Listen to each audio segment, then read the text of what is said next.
through line of your story that sets you apart is your ambition. Is that fair to say? Do you think of yourself as an ambitious person? Oh, yeah. Yeah. Okay, cool. Because if you didn't, I'd be like, reevaluate your perspective. Because you clearly are. But also, you know, you're like looking for opportunities and you're not afraid to ask. And so that's part one. I think part two is also there's this, you know that saying, a prophet is not without honor except in his own country. I think it's from the Bible actually.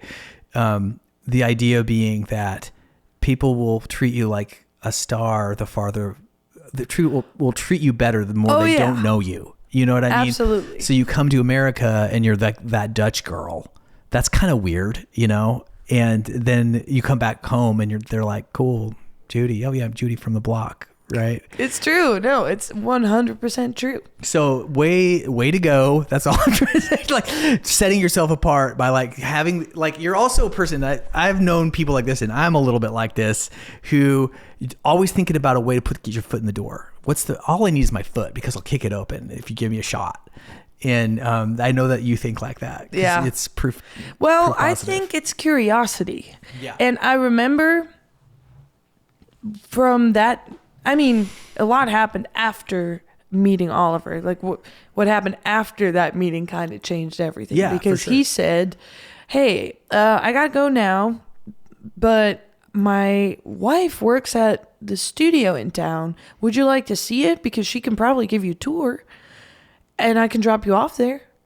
And I said, oh, you mean Southern Ground where you guys recorded all of your stuff? Yeah, I've heard of it.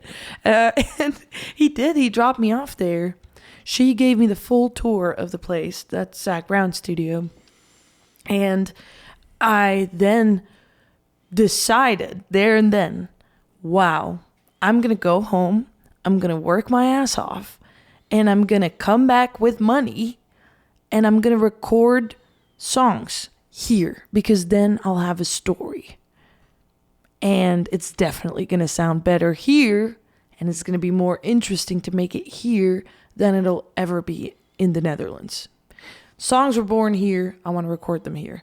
So that's what I did. I went home, got a job, and took all the random gigs I could find until I had saved up enough to record an EP. What year was that? That was 2017. And yeah, I went back in the summer of 2017, recorded an EP because that was all I had money for, and came back to the Netherlands with that EP, got signed to a Dutch label called V2 Records because they were like, what's this girl doing in Nashville? We like these songs. And they said, can you go back to Nashville to record more? And I said, yeah, that sounds amazing. So that's what happened. I recorded the second half of the songs that same fall. And from that moment on, something had shifted because I felt like all of a sudden, whoa, I was being taken seriously. I wasn't delusional. People actually cared about this. People in Nashville were really kind and helpful and wanted to play on the record and gave me deals, even though they didn't really know who I was, but they just wanted to support the project. And from that moment on, it turned into this mission of curiosity. And I think that is what got me very far. I was like, I wonder if I too could record an album in Nashville. I wonder if they'll let me in that studio. I wonder if I could play Americana Fest, even though no Dutch person has ever done that. I wonder. And that question, I wonder, has opened a lot of doors because it's not I must, I have to, I got to. That's a different energy, but I wonder has gotten me very far.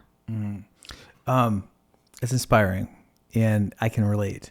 And I want to talk about kind of what's going on right now. But first, it'd be interesting to talk to the extent that you feel comfortable sharing about, the sacrifices of pursuing a career like this in terms of like personal relationships and happiness. because you have been hammering away for a long time and touring a lot and traveling hither and yon. And I know from first-hand experience that is really difficult to, kind of find community is hard, but also like finding any sort of intimate or romantic relationship. How have you negotiated that challenge, my friend? Well, not very well. No, this is I feel like I'm kind of doomed in that sense because I'm like a ghost. I'm nowhere for a very long time. Every time I do find that spark with someone, I have to leave them again because I go on tour for months at a time. And not just in the US, but also back in Europe. So I split my time between a lot of different places, and any meaningful connection just has to be nurtured. And of course, I have a lot of amazing neurodivergent musician friends who all understand that. And whenever I see them, we are good. And there's no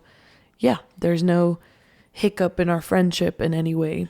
But in terms of a romantic partner, I have not found the inner peace in this life to nurture anything and let it grow and have the headspace to watch it grow to where something could actually last. Yeah. And that is a sacrifice because it does make this life sometimes a little lonely. Yes. Hey, thanks for watching. Go ahead and click here to like and subscribe. You can click right there to watch another video, or click here to watch a playlist featuring songs of the Morse Code Podcast. Okay, thank you very much.